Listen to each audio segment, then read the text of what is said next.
start, why do you want to become the State Superintendent of the Department of Public Instruction? And so I'd like to bring my experience as a teacher, as a principal on the south side of Chicago, and now the superintendent of the Sauk Prairie School District to Madison and bring a different approach and try to restore a really good relationship between our schools and the Department of Public Instruction and our Department of Public Instruction and the legislature.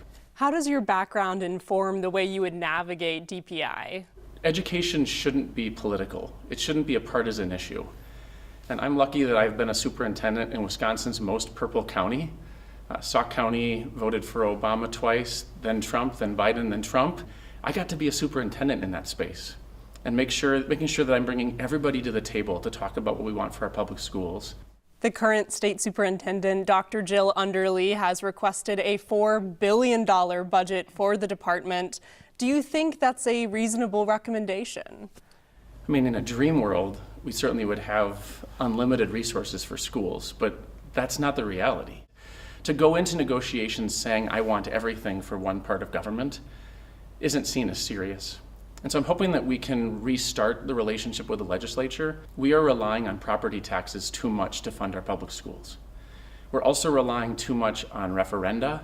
We have the resources to do this differently. Where do you stand on the role of school choice in Wisconsin? You can see on your property tax bill how much is going to the local technical college or how much is going to the county government. What you don't see is how much is going to the statewide voucher program because it's hidden within the tax charged by the local public school. And we need to make sure that we're transparent with our taxpayers if we're going to have a system like this. Do you think school choice should be expanded? I don't think school choice should be expanded through our current voucher system or the way it's paid for. DPI changed the testing standards for Wisconsin's students.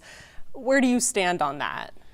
I think it was a mistake. But I also think the timing of this change was really unfortunate. When our students navigated the pandemic, we know that a lot of students experienced learning loss and that our schools had to shift our practices to give new supports to students. We're just at a point where we can see whether those supports, those interventions, those changes worked.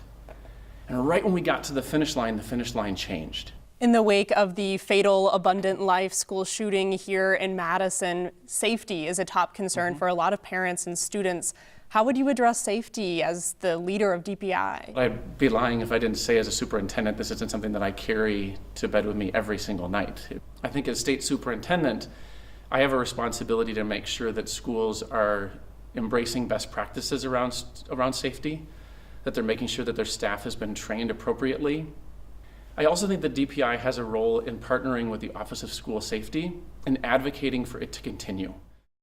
Incumbent Jill Underly and education consultant Brittany Kinzer are also in the running for this race.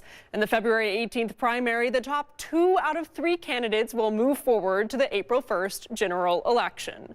In Madison, Vanessa Kjeldsen.